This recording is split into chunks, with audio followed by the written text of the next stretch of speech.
Hello everyone, welcome back to my YouTube channel. ನನ್ನ ಹೆಸರು Mamata vlogs ಅಂತ ಯೂಟ್ಯೂಬ್ ಚಾನಲ್ ನಾನು ಸ್ಟಾರ್ಟ್ ಮಾಡಿದ್ದೀನಿ. ನೀವೇನಾದ್ರೂ ಫಸ್ಟ್ ಟೈಮ್ ನನ್ನ ಚಾನಲ್ ನೋಡ್ತಾ ಇದ್ರೆ ದಯವಿಟ್ಟು ಸಬ್ಸ್ಕ್ರೈಬ್ ಮಾಡಿ, ಲೈಕ್ ಮಾಡಿ, ಹಾಗೆ ವಿಡಿಯೋ ಯಾವ ಥರ ಇತ್ತು ಅಂತ ಕಮೆಂಟ್ ಮಾಡೋದನ್ನ ದಯವಿಟ್ಟು ಮರೆಯೋಕೆ ಹೋಗ್ಬೇಡಿ. ಹಾಗೇನೆ ಈ ವಿಡಿಯೋನ ಫಸ್ಟ್ ಇಂದ ಕೊನೆವರೆಗೂ ಎಲ್ಲ ಸ್ಕಿಪ್ ಮಾಡದೆ ಕಂಪ್ಲೀಟ್ ಆಗಿ ವಿಡಿಯೋನ ನೋಡಿ ಅಂತ ನಾನು ಮತ್ತೆ ಕೇಳ್ಕೊಳ್ತಾ ಇದ್ದೀನಿ. ನೀವು ಸ್ಕಿಪ್ ಮಾಡ್ತಾ ನೋಡ್ತಾ ಹೋದ್ರೆ ನಾನು ನಿಮ್ ಜೊತೆ ಶೇರ್ ಮಾಡಿರುವಂತಹ ವಿಷಯ ಕಂಪ್ಲೀಟ್ ಆಗಿ ನಿಮ್ಗೆ ಸಿಗೋದಿಲ್ಲ ಅಂತಾನೆ ಹೇಳ್ಬೋದು. ಸೊ ಇವತ್ತು ನಾನು ನಿಮ್ ಜೊತೆ ಶೇರ್ ಮಾಡ್ಕೋಬೇಕು ಅಂತ ವಿಷಯ ಏನಪ್ಪಾ ಅಂತಂದ್ರೆ, ತುಂಬಾ ಜನ ಹೆಣ್ಮಕ್ಳು ಮನೇಲೆ ಕುತ್ಕೊಂಡು ಏನಾದ್ರೂ ಒಂದು ಬಿಸ್ನೆಸ್ ನ ಸ್ಟಾರ್ಟ್ ಮಾಡ್ಬೇಕು ಅಂತ ತುಂಬಾ ಜನಕ್ಕೆ ಆಸೆ ಕನಸು ಇರುತ್ತೆ. ಸೊ ನನಗೆ ₹1 ದುಡ್ಡು ಬೇಕು ಅಂತಂದ್ರೆ ಗಂಡನ ಹತ್ರ ಕೇಳ್ಬೇಕು, ಅದನ್ನ ಆತರ ಇರಬಾರ್ದು, ನನ್ಗೆ ಏನ್ ಬೇಕು ಅದನ್ನ ನಾನು ಹರ್ನ್ ಮಾಡ್ಕೋಬೇಕು ಅಂತ ತುಂಬಾ ಜನಕ್ಕೆ ಆಸೆ ಕನಸಿರುತ್ತೆ. ಬಟ್ ಅದಕ್ಕೆ ಆಪ್ಷನ್ ಏನಂದ್ರೆ ಕೆಲ್ಸಕ್ಕೆ ಹೋಗ್ಬೇಕಾಗತ್ತೆ. ಕೆಲ್ಸಕ್ಕೆ ಹೋಗ್ಬೇಕಂದ್ರೆ ಮನೆ ಕೆಲ್ಸ ಎಲ್ಲಾನು ನಿಭಾಯಿಸ್ಕೊಂಡು ಕೆಲ್ಸಕ್ಕೆ ಹೋಗೋದು ತುಂಬಾ ಜನಕ್ಕೆ ಕಷ್ಟನೂ ಆಗಿರುತ್ತೆ. ಆಮೇಲೆ ಹೊರ್ಗಡೆ ಕೆಲ್ಸಕ್ಕೆ ಹೋದ್ರೆ 9 hours 8 hours 9 hours working hour ಇದ್ದೇ ಇರುತ್ತೆ. ಆ ಟೈಮನ್ನು ಕೂಡ ಅವರು ಬ್ಯಾಲೆನ್ಸ್ ಮಾಡೋದು ತುಂಬಾನೇ ಕಷ್ಟ ಆಗಿ ತುಂಬಾ ಜನ ಕೆಲ್ಸಕ್ಕೆ ಹೋಗ್ತಾ ಇರಲ್ಲ. ಸೊ ಅಂತವರೆಲ್ಲ ಏನ್ ಮಾಡ್ತಾರೆ, ಮನೆಯಲ್ಲೇ ಕುತ್ಕೊಂಡು ಏನಾದ್ರು ಒಂದು ಬಿಸ್ನೆಸ್ ಮಾಡೋಣ ಅಂತ ಹೇಳ್ಬಿಟ್ಟು ಅವರು ಒಂದು ಮೈಂಡ್ ಸೆಟ್ ಇಟ್ಕೊಂಡು ಇರ್ತಾರೆ. ಬಟ್ ತುಂಬಾ ಜನಕ್ಕೆ ಆಸೆ ಕನಸುಗಳು ಇದ್ರೂ ಕೂಡ ಅವರು ಒಂದು ಬಿಸ್ನೆಸ್ ನ ಸ್ಟಾರ್ಟ್ ಮಾಡಕ್ ಆಗಿರಲ್ಲ. ರೀಸನ್ ಅಷ್ಟೇ, ಸೊ ಮನೇಲಿ ಯಾರು ಸಪೋರ್ಟ್ ಮಾಡಿರೋದಿಲ್ಲ ಒಂದಿರುತ್ತೆ, ಇಲ್ಲ ಅಂದ್ರೆ ಇನ್ವೆಸ್ಟ್ಮೆಂಟ್ ಜಾಸ್ತಿ ಇರುತ್ತೆ. ಇವಾಗ ನಾರ್ಮಲ್ ಆಗಿ ಯಾವ್ದೇ ಬಿಸ್ನೆಸ್ ನ ಅವರು ಸ್ಟಾರ್ಟ್ ಮಾಡ್ಬೇಕಂದ್ರೆ ಕಮ್ಮಿ ಅಂದ್ರೆ ಚಿಕ್ಕದಾಗಿ ಸ್ಟಾರ್ಟ್ ಮಾಡ್ತೀವಿ ಅಂದ್ರೆ ಕೂಡ ಒಂದು 15,000 20,000 50,000 1,00,000 ಇನ್ವೆಸ್ಟ್ ಮಾಡ್ಬೇಕಾಗುತ್ತೆ. ಎಕ್ಸಾಂಪಲ್ ಏನಪ್ಪಾ ಅಂತಂದ್ರೆ, ಒಂದು ಸ್ಯಾರಿ ಬಿಸ್ನೆಸ್ ಮಾಡ್ತಾರೆ ಅಂತಂದ್ರೆ ಸೊ ಅವ್ರಿಗೆ ಕಾಂಟ್ಯಾಕ್ಟ್ಸ್ ಇರ್ಬೇಕು. ಅದಾದ್ಮೇಲೆ ಸ್ಯಾರಿಗೆ ಇನ್ವೆಸ್ಟ್ ಮಾಡಿ ತರಿಸ್ಕೋಬೇಕು. ಆ ನಂತರ ಇಲ್ಲಿ ಸೇಲ್ ಆದ್ಮೇಲೆ ಮಾತ್ರ ಅವ್ರಿಗೆ ದುಡ್ಡು ಬರುತ್ತೆ. ಸೊ ಅದು ಸೇಲ್ ಆಗದೆ ಹೋಗ್ಕೊಂಡ್ರೆ ಏನಾಗುತ್ತೆ, ಅವ್ರಿಗೆ ಲಾಸ್ ಕೂಡ ಆಗುತ್ತೆ. ಆಲ್ಮೋಸ್ಟ್ ಅಲ್ಲಿ ತುಂಬಾ ಜನ ಫಸ್ಟ್ ಗೆ ಬಿಸ್ನೆಸ್ ಅಂತ ಮೈಂಡಿಗೆ ಬಂದಾಗ ಎಲ್ಲರ ಮೈಂಡಿಗೆ ಬರೋದು ಬಟ್ಟೆ ಬಿಸ್ನೆಸ್. ಅದ್ರಲ್ಲೂ ಎಸ್ಪೆಷಲಿ ಸ್ಯಾರಿ ಆಗ್ಬೋದು, ಡ್ರೆಸ್ ಆಗ್ಬೋದು, ಆ ತರನೇ ಎಲ್ಲರ ಮೈಂಡಿಗೆ ಬಂದ್ಬಿಡುತ್ತೆ.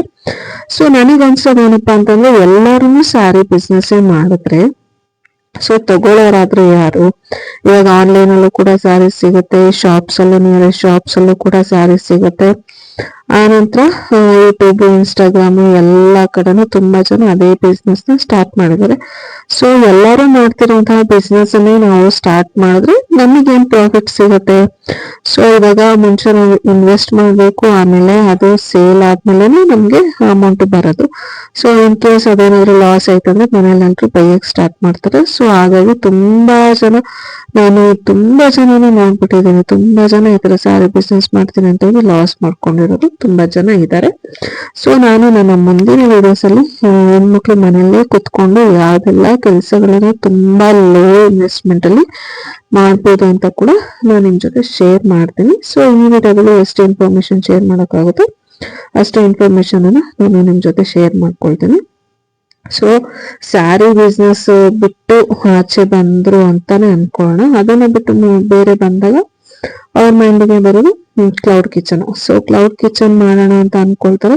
ಬಟ್ ಅದಕ್ಕೆ ಫುಡ್ ಲೈಸೆನ್ಸ್ ಬೇಕಾಗಿರುತ್ತೆ. ಸೊ ಅದಾದ್ಮೇಲೆ ನೀವು ಸ್ವಲ್ಪ ದೊಡ್ಡದಾಗಿ ಏನಾದ್ರು ಮಾಡ್ಬೇಕಂದ್ರೆ GST ಬೇಕಾಗಿರುತ್ತೆ. ಸೊ ಅದಕ್ಕೆ ಏನ್ ಮಾಡ್ತಾರೆ, ಸೊ ನನ್ಗೆ ಫುಡ್ ಲೈಸೆನ್ಸ್ ಮಾಡಿಸೋಷ್ಟು ನಾಲೆಡ್ಜ್ ಇಲ್ಲ, ಅದಕ್ಕೆ ಸ್ವಲ್ಪ ಜನಕ್ಕೆ ಇನ್ವೆಸ್ಟ್ ಮಾಡ್ಬೇಕು, ಅವರಿಗೆ ದುಡ್ಡು ಕೊಟ್ಟು ಮಾಡಿಸ್ಕೋಬೇಕು, ಆನಂತರ ನನ್ಗೆ ಅದೆಲ್ಲ ಮಾಡಕ್ ಆಗುತ್ತೋ ಇಲ್ಲೋ ಅಂತ ತುಂಬಾ ಜನ ಹಿಂದೆ ಕುಡಿತಾರೆ. ಆಮೇಲೆ GST ಅದೆಲ್ಲ ನಮ್ಗೆ ಗೊತ್ತಾಗಲ್ಲ, ಬೇಡ ಅಂತ ಹೇಳ್ಬಿಟ್ಟು ಅದನ್ನು ಕೂಡ ತುಂಬಾ ಜನ ಸ್ಟಾಪ್ ಮಾಡ್ತಾರೆ. ಸೊ ಎಲ್ಲರೂ ಮಾಡುವಂತಹ ಬಿಸ್ನೆಸ್ ಅನ್ನೇ ಎಲ್ಲರೂ ಮಾಡ್ತಾ ಹೋದ್ರೆ ಬಿಸ್ನೆಸ್ ಆದ್ರೂ ಎಲ್ಲಿ ಸಿಗತ್ತೆ, ನಿಮ್ಗೆ ಪ್ರಾಫಿಟ್ ಆದ್ರೂ ಎಲ್ಲೇ ಆಗುತ್ತೆ. ಫುಡ್ ಲೈಸೆನ್ಸ್ ಅಂದ್ರೆ ನೀವು ಕ್ಲೌಡ್ ಕಿಚನ್ ಆತರ ಮಾಡ್ತಾ ಇದ್ದೀರಾ ಅಂದ್ರೆ ಅದ್ರಲ್ಲಿ ನಿಮ್ಗೆ ಏನು ಲಾಸ್ ಅಂತೂ ಆಗಲ್ಲ.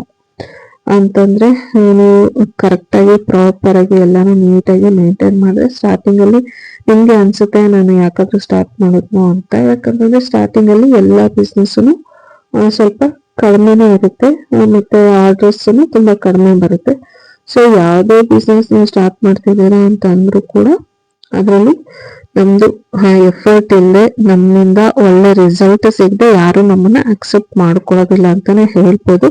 ಸೊ ಸ್ಯಾರಿ ಬಿಸ್ನೆಸ್ಸಿಗೆ ಕಂಪೇರ್ ಮಾಡಿದ್ರೆ ಕ್ಲೌಡ್ ಕಿಚನ್ ಇನ್ವೆಸ್ಟ್ಮೆಂಟ್ ತುಂಬಾನೇ ಕಡಿಮೆ ಇರುತ್ತೆ. ಸೊ ಕ್ಲೌಡ್ ಕಿಚನ್ ಕೂಡ ಕೆಲವರು ಅದನ್ನ ಆಪ್ಷನಲ್ ಆಗಿ ತಗೋಬಹುದು.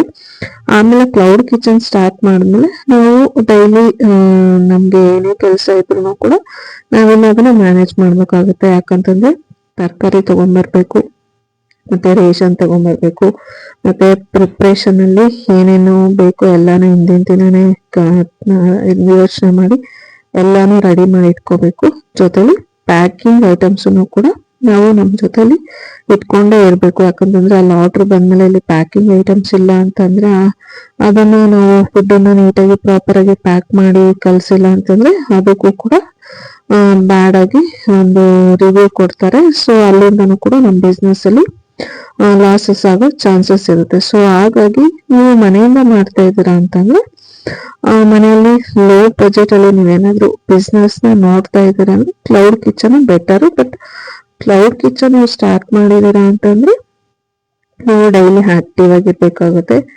ಆ ನಂತರ ನೀವು ಯಾವ್ದ್ರಲ್ಲೂ ಟೇಸ್ಟ್ ಅಲ್ಲಾಗ್ಲಿ ಕ್ವಾಲಿಟಿಯಲ್ಲಾಗ್ಲಿ ಎಲ್ಲಾನು ನೀಟಾಗಿ ಮೇಂಟೈನ್ ಮಾಡ್ಕೊಂಬಂದ್ರೆ ಇವತ್ತು ನೀವು ಚಿಕ್ಕದಾಗಿ ಸ್ಟಾರ್ಟ್ ಮಾಡಿರುವಂತಹ ಬಿಸ್ನೆಸ್ ಮುಂದೆ ಒಂದು ದೊಡ್ಡ ಬಿಸ್ನೆಸ್ ಆಗಿ ನಿಮ್ಗೆ ನಿಮ್ಮ ಕೈ ಕೆಳಗಡೆನೆ 2-3 ಜನ ಕೆಲಸದವ್ರನ್ನ ಇಟ್ಕೊಂಡು ಮ್ಯಾನೇಜ್ ಮಾಡುವಂತಹ ಒಂದು ಲೆವೆಲ್ಗೂ ಕೂಡ ನೀವು ಬೆಳಿಬಹುದು.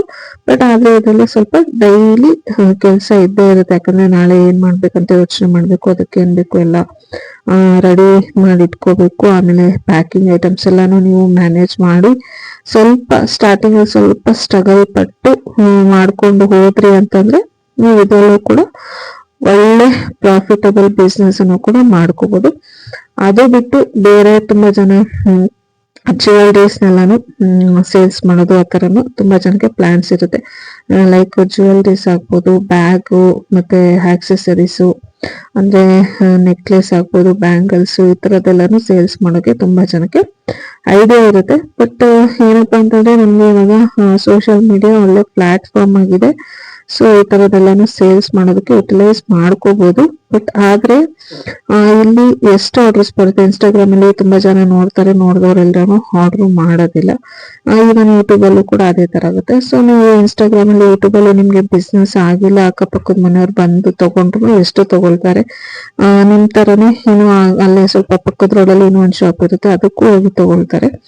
ಸೊ ಅದನ್ನ ಬಿಟ್ಟು ನೀವೇನಾದ್ರೂ ಫ್ಲಿಪ್ಕಾರ್ಟ್, ಅಮೆಝಾನು ಮತ್ತೆ ಮೀಶೋ ಅಲ್ಲೆಲ್ಲ ನಿಮ್ದು ಪ್ರಾಡಕ್ಟ್ ನ ಸೇಲ್ಸ್ ಮಾಡ್ಬೇಕು ಅಂತ ನೀವು ಅನ್ಕೊಂಡ್ರು ಕೂಡ ಅದಕ್ಕೆ ಅದ್ರದ್ದೇ ಆದಂತ ಕೆಲವು ರೂಲ್ಸ್ ಅಂಡ್ ರೆಗ್ಯುಲೇಷನ್ಸ್ ಇರುತ್ತೆ. ಯಾಕಂದ್ರೆ ನೀವು GST ಮಾಡಿಸ್ಬೇಕಾಗುತ್ತೆ. ಮತ್ತೆ ಮೀಶೋ ಆಗ್ಲಿ, ಫ್ಲಿಪ್ಕಾರ್ಟ್ ಆಗ್ಲಿ, ಮತ್ತೆ ಅಮೆಝಾನ್ ಅಲ್ಲಿ ಅಲ್ಲಿ ನಿಮ್ಮ ಪ್ರಾಡಕ್ಟ್ ಅನ್ನ ಸೇಲ್ ಮಾಡ್ಬೇಕಂತಂದ್ರೆ ಪ್ರಾಪರ್ ಆಗಿ ಪ್ಯಾಕಿಂಗ್ ಮೆಟೀರಿಯಲ್ಸ್ ಯೂಸ್ ಮಾಡ್ಬೇಕಾಗುತ್ತೆ, ಅವರಿಗೆ ಕಮಿಷನ್ ಕೊಡ್ಬೇಕಾಗುತ್ತೆ, ಮತ್ತೆ GST ಕೂಡ ನೀವು ಪೇ ಮಾಡ್ಬೇಕಾಗುತ್ತೆ. ಆಮೇಲೆ ಇಲ್ಲಿ ಈ ತರ ಇಯರಿಂಗ್ಸ್, ನೆಕ್ಲೆಸ್ ಈ ತರದೆಲ್ಲ ನೀವು ಮಾಡ್ತಾ ಇದೀರ ಅಂದ್ರೆ ಇಲ್ಲಿ ಸ್ವಲ್ಪ ಇನ್ವೆಸ್ಟ್ಮೆಂಟ್ ಜಾಸ್ತಿನೇ ಇರುತ್ತೆ. ಯಾಕಂದ್ರೆ ಜನಗಳು ಇವಾಗ ಒಂದು ಟ್ರೆಂಡಿಂಗ್ ಅಲ್ಲಿ ಇರುತ್ತೆ, ಅದನ್ನ ಇಷ್ಟಪಡ್ತಾರೆ. ಆಮೇಲೆ ಇನ್ನು ಸ್ವಲ್ಪ ಟ್ರೆಂಡಿಂಗ್ ಗೆ ನೀವು ಅಪ್ಡೇಟ್ ಆಗ್ತಾ ಹೋಗ್ಬೇಕಾಗುತ್ತೆ.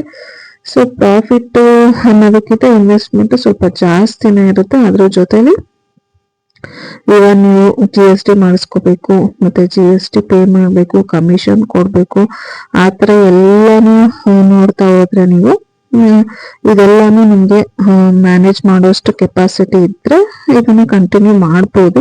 ಸೊ ನೀವು ಸ್ವಲ್ಪ ಕಷ್ಟಪಟ್ರೆ ಇದ್ರಲ್ಲಿ ಕೂಡ ಅರ್ನ್ ಮಾಡ್ಬೋದು. ಬಟ್ ಇಲ್ಲಿ ಏನಂತಂದ್ರೆ ಇನ್ವೆಸ್ಟ್ಮೆಂಟ್ ಅಷ್ಟೇ ಇರುತ್ತೆ, ಹಾರ್ಡ್ ವರ್ಕ್ ನೀವು ಅಷ್ಟೇ ಮಾಡ್ಬೇಕಾಗುತ್ತೆ.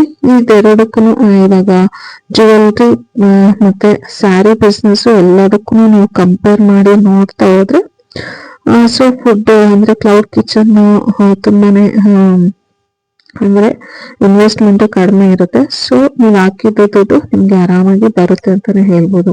ಯಾಕಂತಂದ್ರೆ ನಾಳೆಗೆ ನೀವು ಪ್ರಿಪ್ರೇಷನ್ಗೆ ಇವತ್ತು ನೀವು ಏನೋ ತರಕಾರಿ ಗ್ರೋಸರೀಸ್ ಎಲ್ಲ ತಗೊಂಡ್ಬಂದಿರ್ತೀರ ಮಾಡ್ತೀರಾ. ಸೊ ನಾಳೆ ಅದು ಖಾಲಿ ಆಯ್ತು ಅಂದ್ರೆ ನೀವು ಇನ್ವೆಸ್ಟ್ ಮಾಡಿದಷ್ಟು ಅದ್ರ ಜೊತೆಲಿ ಸ್ವಲ್ಪ ಪ್ರಾಫಿಟ್ ಕೂಡ ನಿಮ್ಗೆ ಬರುತ್ತೆ ಅಂತಾನೆ ಹೇಳ್ಬೋದು.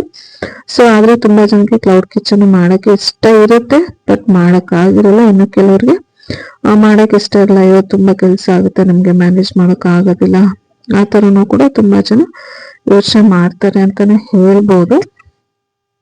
ಹಾಗೆ ನೀವು ಈ ತರ ಬಿಸ್ನೆಸ್ ಎಲ್ಲ ಮಾಡ್ಬೇಕಾದ್ರೆ ನೀವು ಸ್ವಲ್ಪ ಸ್ವಲ್ಪ ಹಾರ್ಡ್ ವರ್ಕ್ ಮಾಡಿದ್ರೆ ನಿಮ್ದು ಬಿಸ್ನೆಸ್ ಕೂಡ ದೊಡ್ಡದಾಗಿ ಬೆಳೆಯುತ್ತೆ ಅಂತಾನೆ ಹೇಳ್ಬೋದು. ನಾನು ನನ್ನ ಮುಂದಿನ ವಿಡಿಯೋದಲ್ಲಿ ಮನೆಯಲ್ಲಿ ಕುತ್ಕೊಂಡು ಇನ್ನು ಯಾವ್ದಾವ್ದೆಲ್ಲ ಬಿಸ್ನೆಸ್ ಮಾಡ್ಬೋದು, ಅದರಿಂದ ಅಡ್ವಾಂಟೇಜಸ್ ಏನು, ಡಿಸ್ಅಡ್ವಾಂಟೇಜಸ್ ಏನು, ಇನ್ವೆಸ್ಟ್ಮೆಂಟ್ ಎಷ್ಟೆಲ್ಲ ಮಾಡ್ಬೇಕಾಗತ್ತೆ, ಮತ್ತೆ ಆ ಮಾಡಿದ ಇನ್ವೆಸ್ಟ್ಮೆಂಟ್ಗೆ ರಿಟರ್ನ್ಸ್ ಎಲ್ಲ ಬರೋದಕ್ಕೆ ಎಷ್ಟು ದಿನ ನಾವು ವೆಯ್ಟ್ ಮಾಡ್ಬೇಕಾಗುತ್ತೆ, ಆ ಥರ ಎಲ್ಲಾನು ಒಂದು ಕ್ಯಾಲ್ಕುಲೇಟ್ ಮಾಡಿ ನಾನು ನಿಮ್ ಜೊತೆ ಮುಂದಿನ ವಿಡಿಯೋಗಳಲ್ಲಿ ನಾನು ಶೇರ್ ಮಾಡುತ್ತೀನಿ.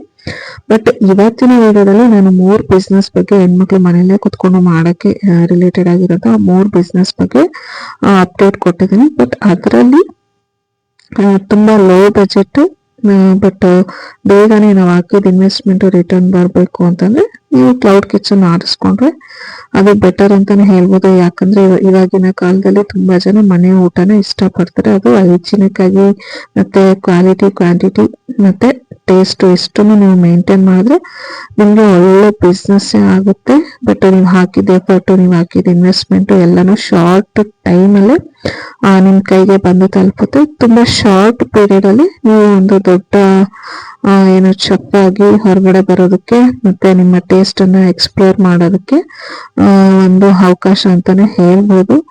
ಸೊ ಐ ಹೋಪ್ ನಿಮ್ಮೆಲ್ರಿಗೂ ಈ ವಿಡಿಯೋ ಇಷ್ಟ ಆಗಿರುತ್ತೆ ಅಂತ ನಾನು ಭಾವಿಸ್ತೀನಿ. ನೆಕ್ಸ್ಟ್ ವಿಡಿಯೋದಲ್ಲಿ ಇನ್ನು ಬೇರೆ ಬೇರೆ ಅಪ್ಡೇಟ್ಸ್ ಗಳನ್ನ ನಿಮ್ ಜೊತೆ ಶೇರ್ ಮಾಡ್ಕೊಳ್ತೀನಿ.